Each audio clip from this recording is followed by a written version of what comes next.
बिहार का नाम सुनते ही लोग भयभीत और अचंभित हो जाते हैं। उन्हें सिर्फ और सिर्फ बिहार की खूबियाँ पता है, अच्छाइयाँ और खूबसूरती नहीं। वैसे तो बिहार को लेकर कहानियाँ बहुत हैं, लेकिन आज मैं आपको बताने वाली हूँ राजगीर के बारे में। राजगीर में कुल 22 कुंड हैं, लेकिन ब्रह्म कुंड लोकप्रिय है। इस कुंड में स्नान करने की ख्वाहिश रखते हैं। ब्रह्म कुंड एक ऐसा कुंड है जहां 365 दिन गर्म पानी निकलता है, जिसका तापमान 45 डिग्री सेल्सियस रहता है। इस कुंड का पानी सप्तकर्णी गुफाओं से होकर आता है।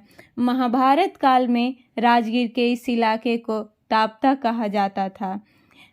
ब्रह्म कुंड में उतरने से पहले ऊपर कई झरने बने हैं, जिनमें शेर की मुख्य कृति से पानी गिरता है। इनमें मकर और मलमास मेले मशहूर हैं। मेले के दौरान ब्रह्म कुंड में नहाने के लिए 4 बजे सुबह से भीड़ जुट जाती है, जो शास्त्रों में मलमास 13वें मास के रूप में वर्णित है। अग्नि पुराण एवं वायु पुराण आदि के अनुसार इस मलमास अवधि में सभी देवी देवता यहाँ आकर वास करते हैं। राजगीर के मुख्य ब्रह्म कुंड के बारे में पौराणिक मान्यता है कि इसे ब्रह्मा जी ने प्रकट किया था और मलमास में इस कुंड में स्नान का विशेष फल होता है। स्वर्ण भंडार प्राचीन काल में जरासंध का सोने का खजाना हुआ करता था। लोगों का मानना है कि अब भी इस गुफा के अंदर अतुल मात्रा में सोना छुपा हुआ है, जिसे खोलने के लिए बहुत कोशिश किया गया है। इसे खोलने के लिए गुप्त भाषा भी लिखा हुआ है और वह भाषा शंख लिपि है, जो कि बिंदुसार के शासनकाल में चला करती थी। नमस्कार सर, जिस स्थान पे आप लोग आए हैं सर, उस स्थान का नाम बोला जाता है सोन भंडार। सोन भंडार और सोन मंदिर का नाम से जाना जाता है, जो मगध देश की राजगीर राजधानी बसाने के लिए ये जगह को कौन बनवाए थे? तेजस्वी जैन मुनि भैरव देव मुनि तपस्या साधना के लिए बनवाए थे, मेडिटेशन के लिए बनवाए थे। इसी में बुद्ध भगवान का प्रथम बोधि संगीति सभा हुआ था और 5 पहाड़ी के बीच में मगध देश की राजगीर राजधानी बसाए थे। यही पर्वत से गर्म पानी का झरना चलता है, जो 22 कुंड बामन धारा के नाम से जाना जाता है। इसी में सोन का मतलब सुरंग भी है सर। हम सभी ने महाभारत में जरासंध और भीम का युद्ध देखा है। यह वही जगह है जहां 28 दिनों तक युद्ध हुआ था, जिसे परंपरागत रूप से मल्ल युद्ध कहते हैं। इस युद्ध में जरासंध की मृत्यु हो गई थी। इस अखाड़े को लोग जरासंध के अखाड़े के नाम से जानते हैं। हमने अमर प्रेम कहानियाँ बहुत सुनी हैं, लेकिन दशरथ मांझी की प्रेम कहानी बहुत ही खूबसूरत है। उन्हें लोग द माउंटेन मैन के नाम से जानते हैं, जिसने केवल एक हथौड़ा और एक छेनी लेकर अपने अकेले के दम पर 360 फीट लंबी, 30 फीट चौड़ी और 25 फीट ऊंचे पहाड़ को काटकर सड़क बना दिया। इससे पता चलता है कि वह अपने पत्नी से कितना प्यार करते थे। राजगीर में टमटम की सवारी बहुत प्रसिद्ध है। टमटम प्राचीन सभ्यता का प्रतीक है। अपनी सभ्यता को ध्यान में रखते हुए लोग टमटम की सवारी करते हैं और उसका लुत्फ उठाते हैं। कूड़ा कटोरा राजगीर का सबसे आकर्षित स्थानों में से एक है। हिंदू पुराणों के अनुसार यहाँ राजा जरासंध का अस्तबल हुआ करता था। यह झील अब पर्यटक स्थल के रूप में जाना जाता है।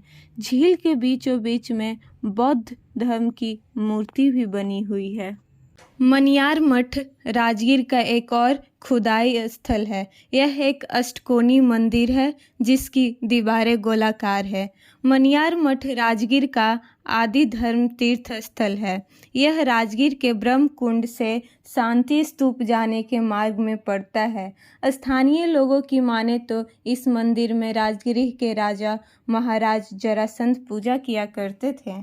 तो आइए अब हम बात करते हैं विश्व शांति स्तूप के बारे में, जिससे राजगीर की खूबसूरती और बढ़ जाती है। लोग इसे जापानी स्तूप के नाम से भी जानते हैं, क्योंकि इसका निर्माण जापानियों द्वारा किया गया था। विश्व शांति स्तूप तक पहुंचने के लिए रोपवे का सहारा लेना पड़ता है, क्योंकि यह 400 मीटर की ऊंचाई पर राजगीर पहाड़ी के सबसे ऊंचे बिंदु पर स्थित है। वीरायतन संग्रहालय राजगीर का प्रमुख आकर्षणों में से एक है। इस संग्रहालय में जैन धर्म के 24 तीर्थंकरों के इतिहास के बारे में जानकारी रखी गई है। इस संग्रहालय की यह खासियत है कि यहाँ जितने भी स्टैचू हैं, पद्म विभूषण श्रीमती चंदना जी ने अपने कोमल कोमल हाथों से बनाया है। लोग उन्हें ताई माँ के नाम से भी जानते हैं। बिहार स्थित राजगीर और नालंदा के बीच स्थित सिलाब नामक स्थान है। इस स्थान पर खाजा की मिठाई बेहद प्रसिद्ध है। इसे लोग सिलाब का खाजा भी कहते हैं। इस खाजे की खास बात यह है कि इसे 52 परतों में बनाया जाता है। ये बिल्कुल पेटिस की तरह दिखने में लगता है। नालंदा प्राचीन भारत में उच्च शिक्षा का सर्वाधिक महत्वपूर्ण और विख्यात केंद्र था, जो भारत में प्राचीन साम्राज्य मगध में एक बड़ा बौद्ध मठ हुआ करता था। यह यूनेस्को के विश्व धरोहर स्थल है।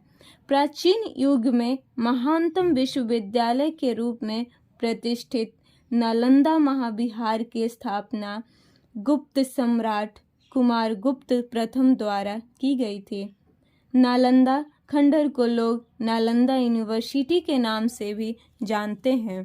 पावापुरी बिहार राज्य के नालंदा जिले में राजगीर और बोधगया के समीप स्थित एक स्थान है। ऐसा माना जाता है कि यहाँ भगवान महावीर को मोक्ष की प्राप्ति हुई थी। यहाँ के जल मंदिर की शोभा लोगों को आकर्षित करती है।